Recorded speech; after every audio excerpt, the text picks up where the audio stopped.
नमस्कार, vision IAS के news today के इस अंक में आप सभी का स्वागत है। इस अंक में हम आपके लिए लेकर आए हैं यूपीएससी परीक्षा की दृष्टि से महत्वपूर्ण कुछ अहम खबरें। इस अंक के साथ मैं हूं दिव्या तोमर।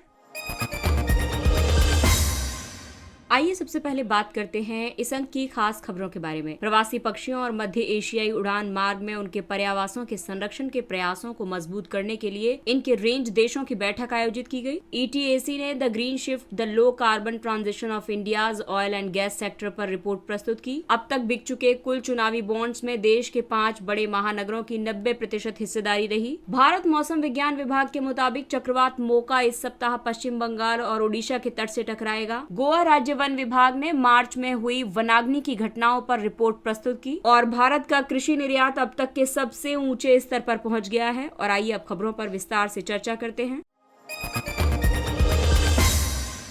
प्रवासी पक्षियों और मध्य एशियाई उड़ान मार्ग में उनके पर्यावासों के संरक्षण के प्रयासों को मजबूत करने के लिए इनके रेंज देशों की बैठक आयोजित की गई। इस बैठक का आयोजन पर्यावरण, वन और जलवायु परिवर्तन मंत्रालय ने संयुक्त राष्ट्र पर्यावरण कार्यक्रम के सहयोग से किया था। CAF यानी कि एशियाई उड़ान मार्ग उन 9 उड़ान मार्गों में से एक है जिनकी पहचान प्रवासी प्रजातियों पर अभिसमय यानी CMS के तहत की गई थी। इसे बॉन कन्वेंशन भी कहा जाता है। उड़ान मार्ग पक्षियों के समूहों द्वारा अपने वार्षिक चक्र के दौरान उपयोग किए जाने वाले क्षेत्र हैं। इन क्षेत्रों के अंतर्गत प्रजनन क्षेत्र, विश्राम क्षेत्र और शीतकालीन ठहराव क्षेत्र शामिल हैं। प्रवासी पक्षियों और मध्य एशियाई उड़ान मार्ग में 30 देशों में जल पक्षियों के कई महत्वपूर्ण प्रवास मार्ग शामिल हैं। इनमें से अधिकतर रूस के साइबेरिया में सुदूरतम उत्तर के प्रजनन क्षेत्र से पश्चिम और दक्षिण एशिया, मालदीव और ब्रिटिश हिंद महासागर राज्य क्षेत्र में सुदूरतम दक्षिण के प्रजनन क्षेत्र, जहाँ पर शीतकालीन ठहराव क्षेत्र भी शामिल है। भारत इस प्रवासी पक्षी मार्ग का उपयोग करने वाले पक्षियों की 90% से अधिक प्रजातियों का महत्वपूर्ण विश्राम स्थल है। आपको बता दें कि भारत ने प्रवासी पक्षियों और उनके पर्यावास के संरक्षण के लिए राष्ट्रीय कार्य योजना 2018 से 23 भी बनाई है। प्रवासी पक्षियों का महत्व इसलिए भी है क्योंकि ये कीट नियंत्रण एजेंट की भूमिका निभाते हैं, बीजों को एक जगह से दूसरी जगह फैलाने में योगदान देते हैं, प्रजातियों की विविधता में वृद्धि करते हैं, इको टूरिज्म को बढ़ावा देकर स्थानीय समुदायों के लिए आय का स्रोत बन जाते हैं, पर्यावरण की चिंताजनक स्थिति के महत्वपूर्ण संकेतक के रूप में ये कार्य करते हैं।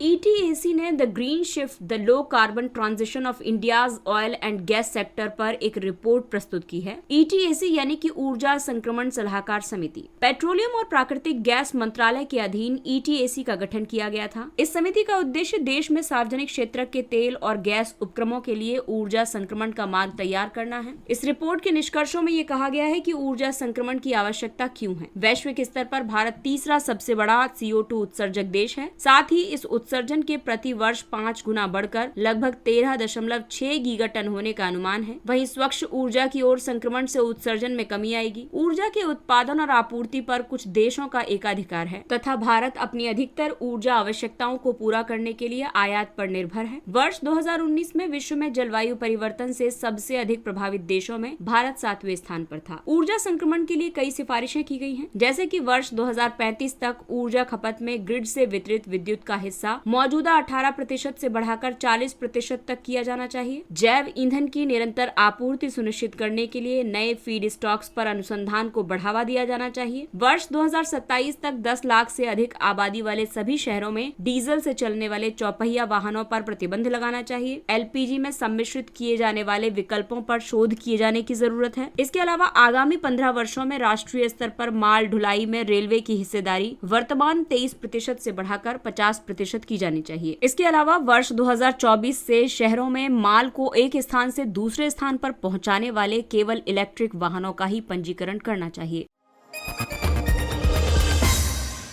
और आइए बात करते हैं चुनावी समय में चुनावी बॉन्ड्स के बारे में। अब तक बिक चुके कुल चुनावी बॉन्ड्स में देश के 5 बड़े महानगरों की 90% हिस्सेदारी रही है। अब तक बेचे गए कुल चुनावी बॉन्ड में से लगभग 90% का हिस्सा मुंबई, कोलकाता, हैदराबाद, नई दिल्ली और चेन्नई का है। ये आंकड़ा ये संकेत देता है कि राजनीतिक चंदे महानगरों तक केंद्रित हैं। चुनावी बॉन्ड की शुरुआत 2017-18 में ब्याज मुक्त लिखितों के रूप में की गई थी। इसे देश में राजनीतिक चंदे की व्यवस्था को साफ सुथरा बनाने के लिए शुरू किया गया था। चुनावी बॉन्ड बॉन्ड शुरू करने के पीछे कई तर्क थे, जैसे कि राजनीतिक चंदे में नकदी के उपयोग को सीमित करना, फर्जी या धोखाधड़ी करने वाले राजनीतिक दलों को समाप्त करना, दानदाताओं को राजनीतिक उत्पीड़न से बचाना और काले धन पर अंकुश लगाना। चुनावी बॉन्ड जारी होने की तारीख से 15 दिनों के लिए वैध होता है। इसे भारत के नागरिक या भारत में निगमित या स्थापित संस्थाएं खरीद सकती हैं। इसे 1,000 रुपए, 10,000 रुपए, 1 लाख रुपए, 10 लाख रुपए और 1 करोड़ रुपए के गुणकों में बेचा जाता है। केवल भारतीय स्टेट बैंक को ही चुनावी बॉन्ड बेचने के लिए अधिकृत किया गया है। इसके लिए पंजीकृत राजनीतिक दल जिन्होंने हाल ही के आम चुनावों या विधानसभा चुनावों में कम से कम 1% वोट हासिल किया है, उन्हें दिया जा सकता है। बॉन्ड के खरीदारों को खरीदारी के समय पूर्ण विवरण अपने ग्राहक को जानो यानी KYC जमा करना होता है, लेकिन लाभार्थी राजनीतिक दल को उस संस्था की पहचान प्रकट करने की जरूरत नहीं है जिसने उसे बॉन्ड दिया है। हालांकि चुनावी बॉन्ड से संबंधित कई चिंताएं भी उभरी हैं, जैसे कि दानकर्ता का नाम छुपाने से स्वतंत्र और निष्पक्ष चुनाव के साथ समझौता हो सकता है। ये राजनीतिक दलों को कंपनी द्वारा दिए जाने वाले दान की सीमा और उनके नाम जाहिर करना अनिवार्य नहीं करता, इसलिए कॉर्पोरेट क्षेत्र इस साधन का दुरुपयोग कर सकता है। राजनीतिक चंदे के मामले में समान अवसर की कमी है, क्योंकि ये चुनावी बॉन्ड के लाभों को कुछ राजनीतिक दलों तक ही सीमित रखता है।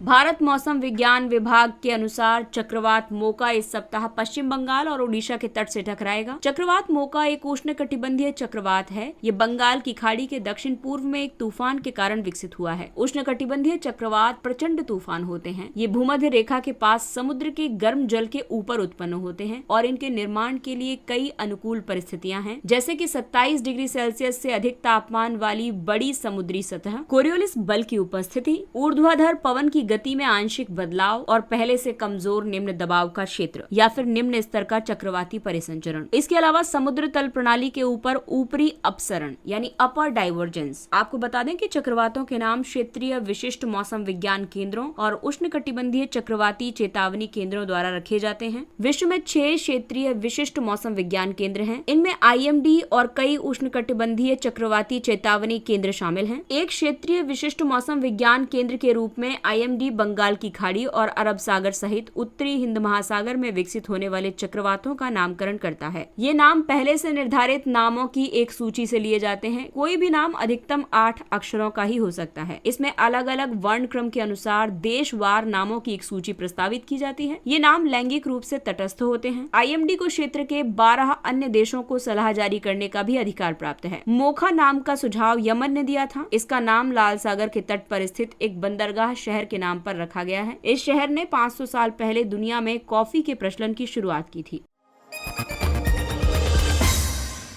गोवा राज्य वन विभाग ने गोवा में मार्च महीने के दौरान हुई वनाग्नि की घटनाओं पर रिपोर्ट प्रस्तुत की है। इससे पहले केंद्र सरकार ने संसद को सूचित किया था कि लंबे समय तक सूखे के दौर, अभूतपूर्व उच्च तापमान और कम आर्द्रता के कारण राज्य में वनाग्नि की कुछ घटनाएं दर्ज की गई थी। भारत वन स्थिति रिपोर्ट 2021 के मुताबिक देश के 36% से ज्यादा वन क्षेत्र में बार बार वनाग्नि की घटनाओं का खतरा रहता है। इसमें से 6% हिस्सा अत्यधिक अग्निप्रवण है और लगभग 4% चरम अग्निप्रवण है। वनाग्नि की घटनाएं आमतौर पर नवंबर से जून के बीच घटित होती हैं। वनाग्नि के कई कारण हैं, जैसे कि प्राकृतिक कारणों की अगर हम बात करें तो जलवायु स्थितियां, जैसे कि उच्च वायुमंडलीय तापमान और शुष्कता, बिजली गिरना, गिरते पत्थरों के बीच घर्षण, सूखे बांस के गुच्छों का आपस में रगड़ना, ज्वालामुखी विस्फोट आदि। इसके अलावा मानव जनित कारकों में शामिल है जंगल में फेंकी गई सिगरेट बट से पैदा हुई चिंगारी, लापरवाही से फेंकी हुई जलती माचिस की तीली या फिर जानबूझकर आग लगाना। इसीलिए वनाग्नि की रोकथाम के लिए कई पहलें भी की गई हैं, जैसे कि वनाग्नि पर राष्ट्रीय कार्य योजना 2018, केंद्र प्रायोजित वनाग्नि रोकथाम एवं प्रबंधन योजना, भारतीय वन सर्वेक्षण द्वारा की गई पहलें, जैसे कि वनाग्नि की रियल टाइम निगरानी और राज्य के वन विभागों को अलर्ट जारी करना, SNPP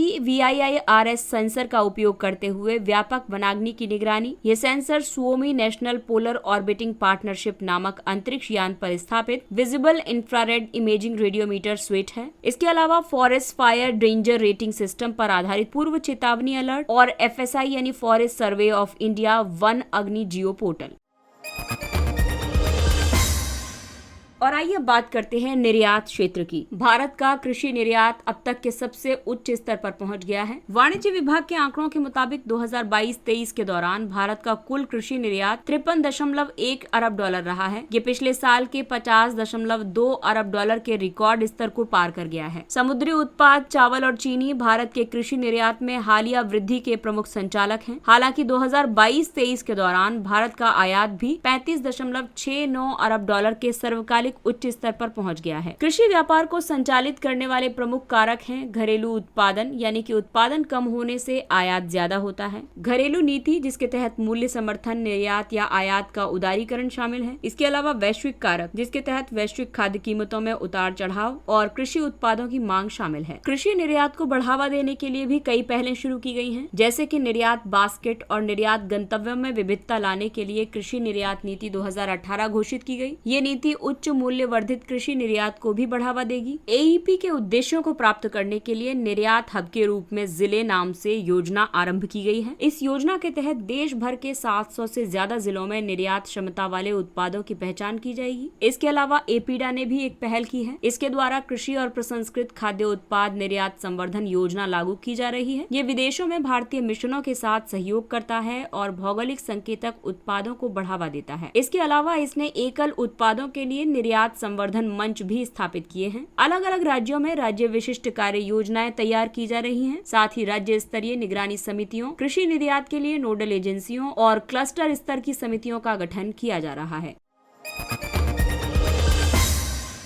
और आइए बात करते हैं कुछ अन्य महत्वपूर्ण सुर्खियों की, जो कि परीक्षा की दृष्टि से इम्पोर्टेंट हैं। अरब लीग के सदस्यों ने सीरिया को इस समूह में फिर से शामिल कर लिया है। सीरिया की सदस्यता वर्ष 2011 में निलंबित कर दी गई थी। अरब लीग अरब देशों का एक अंतर सरकारी संगठन है। इसमें मध्य पूर्व और उत्तरी अफ्रीका में विस्तारित संपूर्ण अरब क्षेत्र के देश शामिल हैं। वर्ष 1944 में अलेक्जेंड्रिया प्रोटोकॉल को अपनाया गया था। इसी के अनुसरण में 1945 में काहिरा में अरब लीग की स्थापना की गई थी। वर्तमान में 22 अरब देश इसके सदस्य हैं। इसके संस्थापक सदस्यों में मिस्र, इराक, लेबनान, सऊदी अरब, सीरिया, जॉर्डन और यमन शामिल हैं। इसकी स्थापना दूसरे विश्व युद्ध के बाद अरब क्षेत्र के औपनिवेशिक विभाजन से जुड़ी चिंताओं की प्रतिक्रिया में और फिलिस्तीन क्षेत्र पर एक यहूदी राज्य के उदय के कड़े विरोध स्वरूप हुई थी।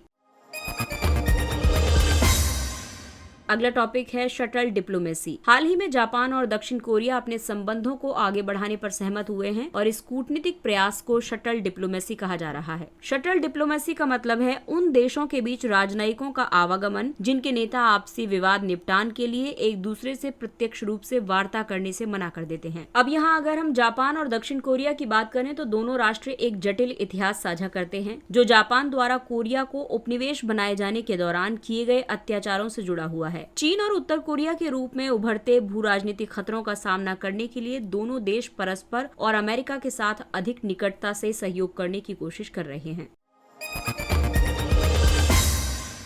और अगला टॉपिक है चीन पाकिस्तान आर्थिक गलियारा CPEC। तालिबान CPEC को अफगानिस्तान में विस्तारित करने के लिए चीन और पाकिस्तान के साथ सहमत हो गया है। CPEC चीन की बेल्ट एंड रोड इनिशिएटिव का एक हिस्सा है। BRI का उद्देश्य एशिया को भूमि और समुद्री नेटवर्क के माध्यम से अफ्रीका और यूरोप से जोड़ना है। CPEC एक बुनियादी ढांचा परियोजना है। ये गलियारा चीन के उत्तर पश्चिमी शिनजियांग उइगर स्वायत्त क्षेत्र और पाकिस्तान के पश्चिमी प्रांत बलूचिस्तान में स्थित ग्वादर बंदरगाह को जोड़ता है। इसकी लंबाई 3000 किलोमीटर है। भारत ने इस गलियारे के निर्माण पर आपत्ति प्रकट की है, क्योंकि भारत के मुताबिक इस गलियारे को पाकिस्तान अधिकृत कश्मीर के भीतर से बनाया जा रहा है। राष्ट्रीय सुशासन केंद्र NCGG national centre for good governance. NCGG अलग अलग देशों के अधिकाधिक सिविल सेवकों को प्रशिक्षित करने के लिए अपनी क्षमता का विस्तार कर रहा है। राष्ट्रीय सुशासन केंद्र को 2014 में कार्मिक, लोक शिकायत और पेंशन मंत्रालय के अधीन स्थापित किया गया था। इसे लोक नीति, अभिशासन, सुधार और देश के साथ साथ अन्य विकासशील देश के सिविल सेवकों की भी क्षमता निर्माण के क्षेत्र में कार्य करने की जिम्मेदारी सौंपी गई है। इसे कैबिनेट सचिव की अध्यक्षता में एक शासी निकाय शासित करता है।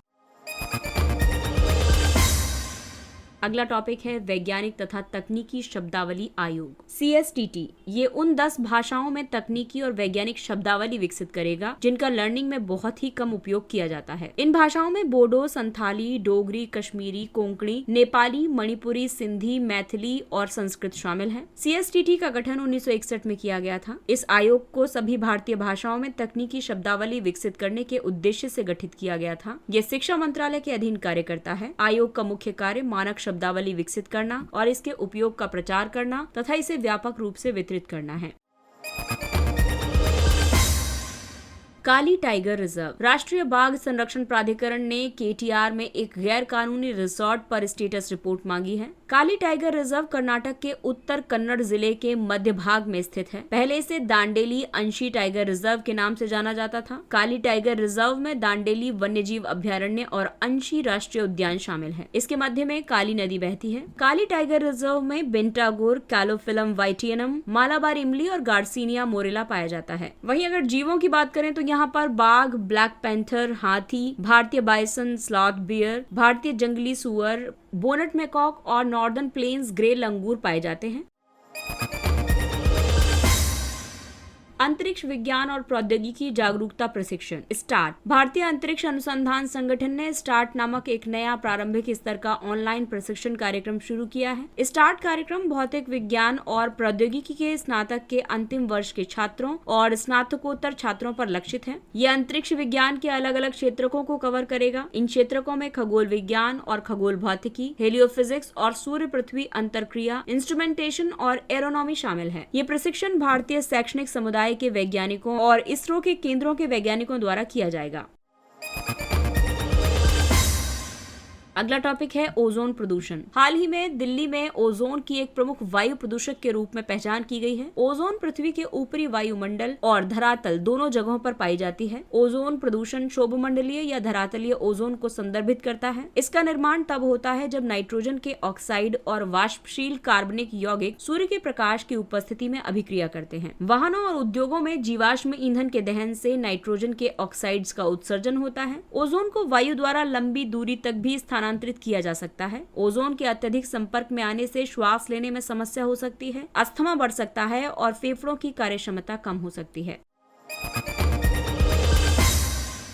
और आइए बात करते हैं सुर्खियों में रहे स्थलों के बारे में। डेमोक्रेटिक रिपब्लिक ऑफ कॉन्गो, इसकी राजधानी है किंशासा। कॉन्गो में भारी वर्षा और बाढ़ के कारण 170 से ज्यादा लोगों की मौत हो गई है। Democratic Republic of Congo Algeria के बाद अफ्रीका का दूसरा सबसे बड़ा देश है। ये मध्य अफ्रीकी गणराज्य दक्षिण Sudan, Uganda, Rwanda, Burundi, Tanzania, Zambia और अंगोला द्वारा सीमाबद्ध है। इस देश का ज्यादातर भाग मध्य कॉन्गो बेसिन से बना है, जो छोटी छोटी पहाड़ियों का एक विशाल मैदान है। उत्तर से दक्षिण में विस्तारित पश्चिमी भ्रंश घाटी इस देश की पूर्वी सीमा का निर्माण करती है। ये घाटी पूर्वी अफ्रीकी भ्रंश प्रणाली की पश्चिमी शाखा है। रिपब्लिक ऑफ कॉन्गो का सर्वोच्च पर्वत है रुवेनजोरी रेंज का माउंट स्टेनली और यहाँ की महत्वपूर्ण नदियां हैं कॉन्गो, जो कि भूमध्य रेखा को 2 बार काटती है, और दूसरी है एम्पोजो नदी। यहाँ की महत्वपूर्ण झीलें हैं अल्बर्ट, एडवर्ड, किवू, टांगानिका और मवेरू झीलें। इसके साथ ही ये अंक समाप्त होता है। अगले अंक में फिर मुलाकात होगी कुछ अन्य महत्वपूर्ण खबरों के साथ। तब तक अपने लक्ष्य के लिए तत्पर रहिए,